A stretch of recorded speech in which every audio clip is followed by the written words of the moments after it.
Warahmatullahi wabarakatuh.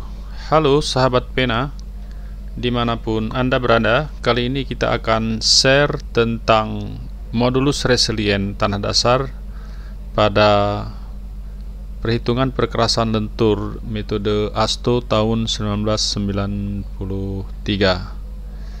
Baik, kita akan lanjutkan. Terlebih dahulu kita ketahui bahwa modulus resilient adalah suatu ukuran kemampuan tanah atau lapis pondasi granuler dalam menahan deformasi akibat beban berulang. Jadi dalam perancangan dengan metode ASTO tahun 1993, daya dukung tanah dasar ini diwakili oleh modulus resilient namanya. Nah, jadi modulus resilient ini merupakan daya dukung tanah dasar ya. Nah, daya dukung tanah dasarnya disebut sekarang istilahnya dengan modulus resilient yang digunakan dalam perhitungan di metode ASTO. Untuk menghitung angka structural number di metode ASTO 1993, maka kita memerlukan modulus resilient ya dari tanah dasar yang nilainya itu dapat diperoleh dari uji laboratorium. Nah, ada beberapa cara pendekatan untuk menentukan modulus resilient atau daya dukung tanah dasar tadi ya.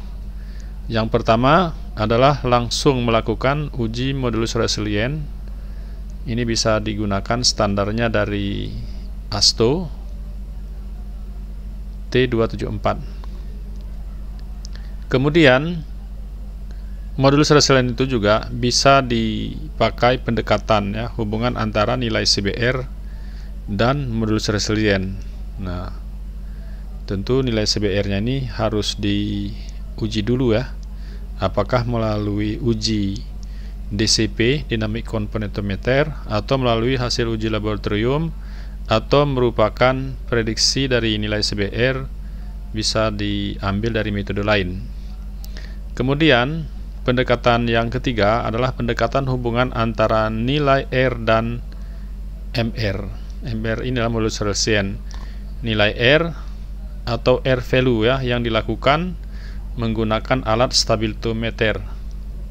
Alat stabilometer seperti ini. Jadi ini merupakan pengujian beban ya, yang diberikan beban vertikal dan defleksi yang terjadi di sini. Ada tegangan deviator. Nah, kemudian selanjutnya bisa juga dilakukan pendekatan melalui uji beban pelat dan uji defleksi. Nah, pada kesempatan ini akan kita jelaskan dari 3 metode ya. Dari uji modulus resilient, kemudian uji pendekatan CBR dan MR, dan uji hubungan antara nilai R dan MR. Baik. Karena banyak laboratorium tidak menyediakan alat untuk melakukan uji modulus resilient ya, maka dalam praktek nilainya sering ditentukan melalui korelasi empirik dengan menggunakan rumus. Nah, rumus itu dikorelasikan dengan sifat tanah yang lain. Nah, misalnya di sini antara modulus resilient dengan CBR tanah dasar ya, yang disarankan oleh Shell Oil & Co dan Asphalt Institute.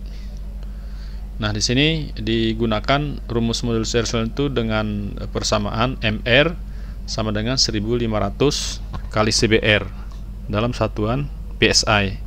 Nah, ini yang sering kita gunakan dalam perhitungan metode ASTO dalam perhitungan tebal perkerasan lentur secara umum di Indonesia ya. Atau boleh juga kita pakai MR sama dengan 10,3 kali CBR kalau satuannya dalam MPa. Nah, persamaan ini cocok digunakan untuk tanah berbutir halus ya, bukan tanah berbutir kasar. Dalam hal ini untuk tanah lempung dengan CBR terendamnya lebih kecil dari 10%. Nah, jadi rumus ini efektif jika CBR-nya itu CBR terendamnya lebih kecil dari 10%. Nah, untuk nilai yang lain kita bisa juga mencari nilai MR itu berdasarkan korelasi dari sifat kekuatan dan sifat indeks tanah ya.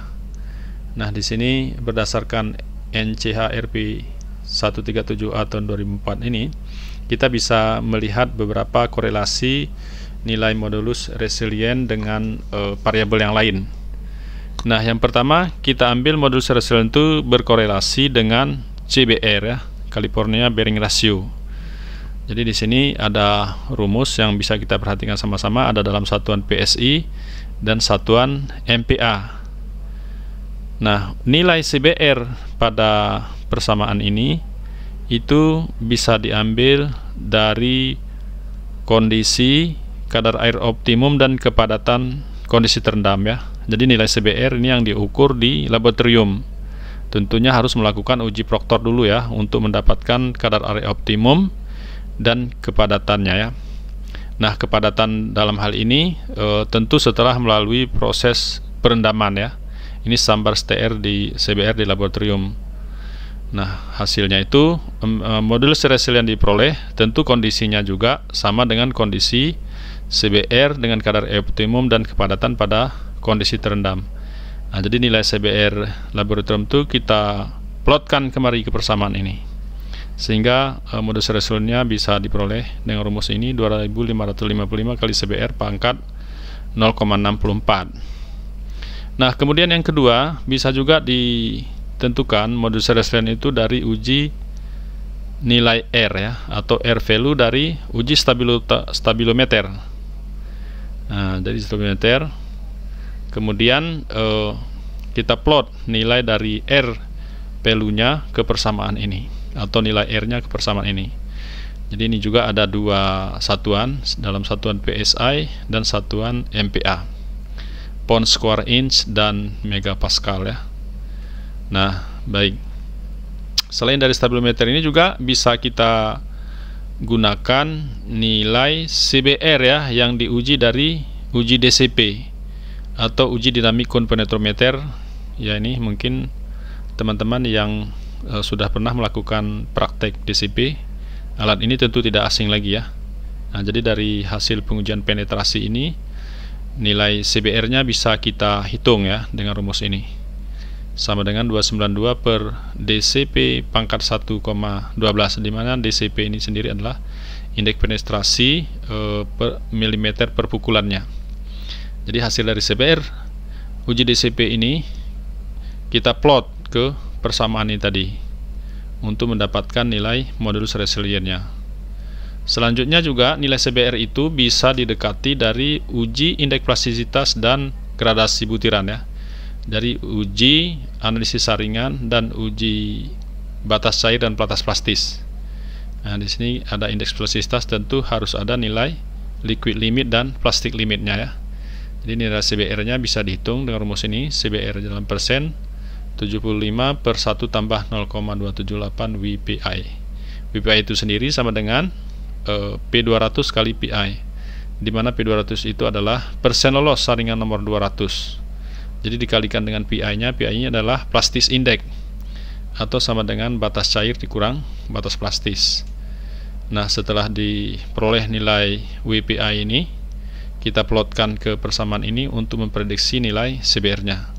Setelah nilai CBR ini diperoleh, maka nilai ini kita plotkan lagi ke persamaan ini. Kemudian nilai modulus resilient itu juga bisa juga dikorelasikan dengan koefisien ya, lapisan dengan metode ASTO itu digunakan rumus ini ya. Nah, selain itu juga sebenarnya dalam metode ASTO ini kita bisa menggunakan nomogram ya. Dalam nomogramnya mungkin yang juga Anda sudah melihat sebelumnya di video yang lalu ada. Jadi garis-garis vertikal pada diagram itu terdiri dari ada nilai R palu, ada modulus resilient, kemudian ada juga nilai CBR-nya.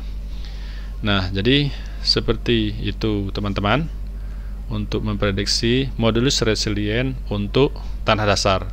Sedangkan modulus resilient untuk lapisan pondasi akan kita bahas pada video berikutnya. Demikian, terima kasih. Assalamualaikum warahmatullahi wabarakatuh.